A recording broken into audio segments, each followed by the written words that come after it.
Bonjour, c'est Anna Maria de la chaîne Channeling et Bien-être et je vous retrouve avec plaisir pour cette vidéo hebdomadaire. J'ai choisi de traiter aujourd'hui d'un sujet, d'un vaste sujet qui pose beaucoup de questions à beaucoup de gens. Alors avant tout, je vous rappelle, là on est le 5 au moment où je tourne cette vidéo, que ce soir c'est la pleine lune. Donc si j'arrive à mettre en ligne cette vidéo avant que termine cette journée, donc nous serons dans l'énergie encore de la nouvelle lune. J'ai dit la pleine? Non, la nouvelle lune. Et donc c'est une bonne occasion pour faire un jeûne, pour faire l'échec d'abondance et aussi pour lâcher des vieilles choses dont vous ne voulez plus. Ça c'est quelque chose qui revient souvent, hein, lâcher des vieilles choses qu'on ne veut plus. Alors, je vous remercie pour vos messages comme d'habitude. Je suis très heureuse donc de faire ces vidéos. Peut-être, j'envisage peut-être de passer à 2 par semaine. Je ne sais pas encore si j'aurai le temps. Je vais essayer de m'organiser pour ça, pour pouvoir en faire 2 par semaine. Et je vous remercie donc toujours pour vos abonnements, vos commentaires. Alors il y a encore peu de personnes qui en mettent sous la vidéo. J'en reçois beaucoup par email. Et bon, ça me fait plaisir de toute façon. Et puis, merci aussi pour votre soutien, vos encouragements. Voilà, ça m'incite à continuer. Et bon, je pense que déjà c'est agréable à faire. Et puis je pense que ça ouvre une nouvelle ère pour moi. Je vous disais donc que je vous le disais pas, mais je vais vous le dire, que l'offre habituelle est toujours disponible. Enfin, j'ai repris cette semaine donc les consultations de 35 minutes. Donc vous pouvez toujours obtenir un rendez-vous pour ça, donc pour faire une séance de 35 minutes par téléphone ou par Skype, à 35 € toujours. Donc c'est une formule assez pratique parce que ça permet en un peu plus d'une demi-heure de traiter une ou deux questions qui préoccupent en ce moment ou pour lesquelles vous vous interrogez en ce moment. Sinon, il y a toujours les séances classiques disponibles, les séances de 2 heures. J'ai encore des demandes aussi pour la communication animale, donc ça aussi c'est encore disponible si vous le souhaitez. Une communication avec votre animal vivant ou défunt. Voilà, c'est possible aussi. Cela dit, nous allons donc venir au sujet du jour. Alors le sujet du jour m'est venu parce que c'est une question qui m'est souvent posée par les personnes qui viennent en consultation à propos du karma. Alors, qu'est-ce qui est karmique et qu'est-ce qui ne l'est pas? Y a-t-il des rencontres karmiques, etc. Et qu'est-ce qu'on doit faire avec le karma et comment s'en libérer? Alors, c'est une question intéressante. Il y a encore des gens qui ne croient pas au karma, et puis il y en a d'autres qui ont pris ça en cours de route et qui s'y accrochent très très fort. Alors que, selon Cryon, donc Cryon, que canalise Lee Carroll, dont je vous ai sans doute déjà parlé, et selon mes propres guides, le département d'en haut comme je les appelle, le karma, c'est une notion qui appartient à l'ancienne énergie, à l'énergie de la nouvelle Terre. Alors pour faire bref, disons l'énergie d'avant 2012. Vous savez qu'en décembre 2012, on parlait d'un passage très important, et même avant, on annonçait la fin du monde, c'est vous dire. En tout cas, c'est la fin d'un cycle très important pour la Terre. C'était la fin d'un cycle de 26 000 ans et d'un autre cycle de 5 000 ans à peu près aussi. Donc c'était vraiment un changement d'énergie très très important. Et ce changement d'énergie fait que depuis donc décembre 2012, nous avons franchi le seuil de ce qu'on appelle souvent la nouvelle Terre. Donc la nouvelle Terre, c'est une Terre qui a une énergie beaucoup plus subtile, beaucoup plus légère, Et ce processus de changement de vibration est en cours depuis plusieurs années déjà, depuis la fin des années 80 par exemple, où la grille magnétique terrestre a commencé à changer et le niveau vibratoire a commencé à augmenter. Et donc, progressivement, nous passons de l'ancienne à la nouvelle énergie, de l'énergie de l'ancienne Terre, si on peut dire, à l'énergie de la nouvelle Terre. Et donc, entre autres changements, Crillon et le département d'en haut disent donc que cette notion de karma appartient à l'ancienne énergie, et je vais tenter de vous expliquer pourquoi rapidement. Le karma, même si pour les Indiens il est question d'une roue du karma, de notre point de vue occidental, le karma c'est quelque chose qui est quand même lié au temps linéaire, parce qu'on parle souvent de ses vies antérieures ou de ses vies futures, donc ça implique de garder une conception du temps linéaire, c'est-à-dire voilà, un point A, un point B, le passé, le présent, l'avenir, et avec cette idée qu'on ne peut pas intervenir sur le passé, qu'on ne peut pas changer le passé et qu'on ne peut pas intervenir sur le futur. Tous les films que vous pouvez trouver sur ce sujet disent « Ouh, c'est très dangereux d'aller modifier le passé ou l'avenir ». Or, ça n'est pas du tout ce que nous disent les messages, les informations qui nous sont données dans la nouvelle énergie. Et c'est lié aussi à une nouvelle perception du temps. Alors, une nouvelle perception du temps, ce n'est pas que le temps a changé, le temps universel n'a pas changé.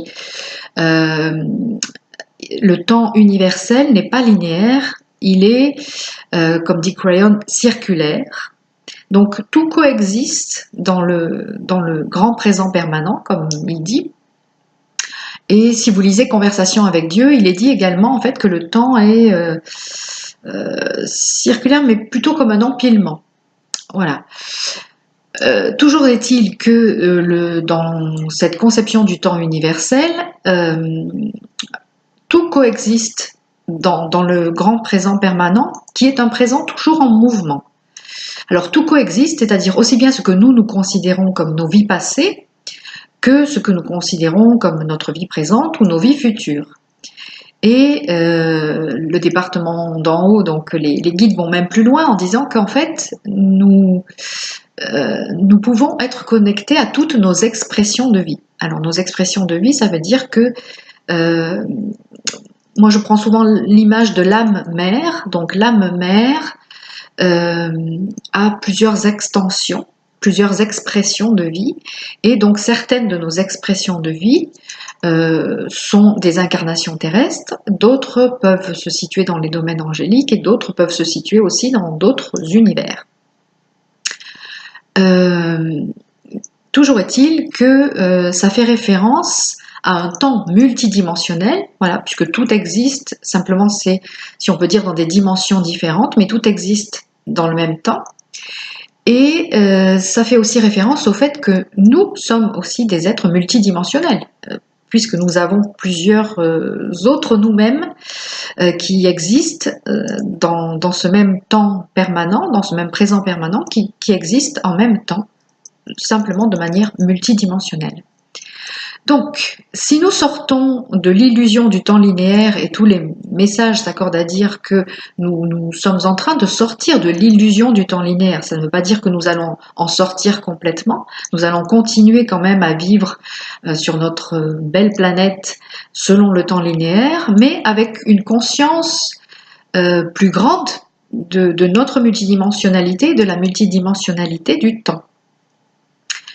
Et donc, si nous sortons progressivement de ce temps linéaire, ça veut dire que, par conséquent, nous nous libérons aussi de cette notion de karma qui voudrait que nous payons ou subissons ou récoltons les conséquences de nos actes, de nos vies passées. Or, si nous sommes dans le grand présent permanent et dans un temps multidimensionnel,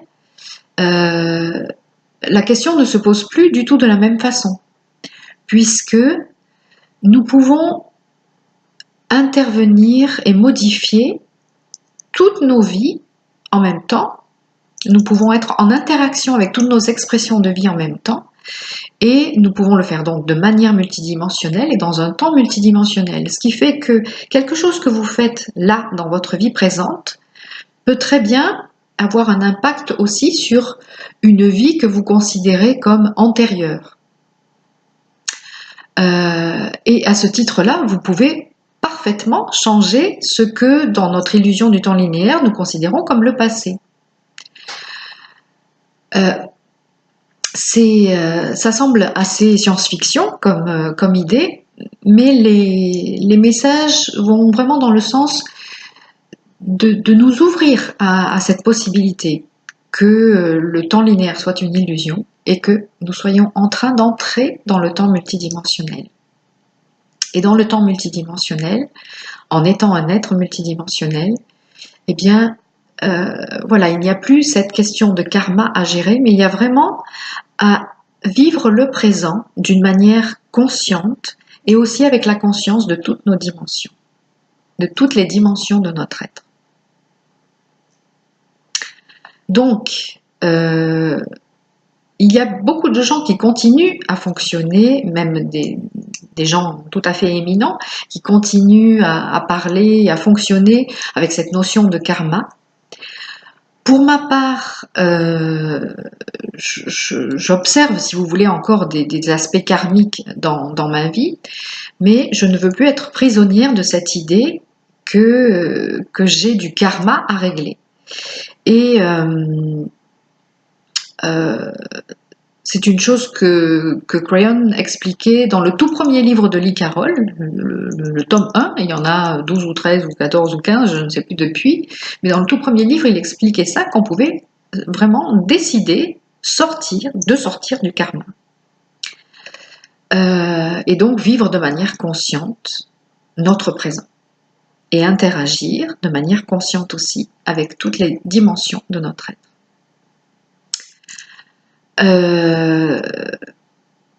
Pour ma part, je crois que je préfère cette option. C'est vrai qu'elle fait de nous des êtres plus libres. Elle nous engage aussi à plus de responsabilités, c'est certain. Donc plus de liberté, ça implique aussi plus de responsabilités. Mais comme disent souvent les guides, dans l'énergie de la nouvelle Terre, c'est comme si l'humanité devenait adulte. Et autrefois, on nous prenait par la main et on nous guidait sur le chemin et on nous disait ce qu'il fallait faire ou ne pas faire. Mais si nous partons du principe que dans cette énergie de la nouvelle Terre, nous sommes adultes, eh bien, c'est à nous de prendre nos décisions pour nous-mêmes. Nous pouvons être conseillés et guidés, toujours par l'entourage bienveillant qui nous accompagne, les guides, les anges, les maîtres ascensionnés. Mais, en tout cas, selon mon expérience, c'est comme ça que ça se passe. Dans les consultations, l'énergie qui parle dit toujours à la personne qui est venue, nous ne décidons pas à ta place, nous te donnons les informations pour que tu décides en conscience de ce qui est juste et bon pour toi. Donc, voilà, ça explique donc que nous soyons plus libres, plus responsables, et que nous soyons aussi des co-créateurs beaucoup plus puissants. Nous sommes en partenariat avec l'univers et nous créons au fur et à mesure notre réalité, et nous le faisons d'une manière de plus en plus efficace et de plus en plus rapide, parce que cette nouvelle énergie est extrêmement porteuse, et les énergies, les vibrations étant moins basses, moins lourdes, tout se fait d'une manière plus fluide et plus rapide. Donc, nous sommes des co-créateurs de plus en plus puissants et nous manifestons notre pouvoir de création de plus en plus vite. C'est pourquoi on nous dit aussi d'être très vigilants à nos pensées, à nos paroles et à nos actes, parce qu'ils peuvent avoir des conséquences vraiment immédiates. Dans l'ancienne énergie, on pouvait dire, faire ou penser quelque chose et n'en recevoir les répercussions que des dizaines d'années après, ou voire même dans les vies suivantes. Mais dans la nouvelle énergie, ça peut être quasiment immédiat. Voilà. Donc, j'ai pas fait de tirage de cartes aujourd'hui parce que bon, il me semblait que le sujet s'y prêtait pas. Si cette question de karma vous intéresse, vous pouvez m'envoyer un mail aussi. Et je donnerai des références de quelques ouvrages ou quelques messages que j'ai canalisés moi-même sur la question. Et voilà, karma ou pas karma, c'est à vous de choisir. Les guides expliquent que si on a envie de continuer dans cette énergie karmique, on peut continuer. De toute façon, on est dans la transition pour le moment. Donc, l'ancienne énergie, l'ancien monde et la nouvelle énergie, le nouveau monde coexistent pour l'instant. On n'a pas opéré complètement la transition. Donc, il y a des gens qui continuent à fonctionner dans l'ancienne énergie. Il y a des gens qui fonctionnent dans la nouvelle délibérément. Il y en a qui sont un petit peu entre les deux. Personnellement, je me perçois comme vivant vraiment entre les deux encore, étant dans cette transition. Donc, posez-vous la question si vous continuez, si vous avez envie de continuer avec cette notion du karma, ou bien si vous avez envie d'envisager votre existence, votre vie, d'une manière plus libre, sans cette notion de karma, mais avec plus de liberté, plus de conscience. Voilà, chacun est libre de choisir. Je vous dis à la prochaine et je vous souhaite une excellente nouvelle lune. Au revoir.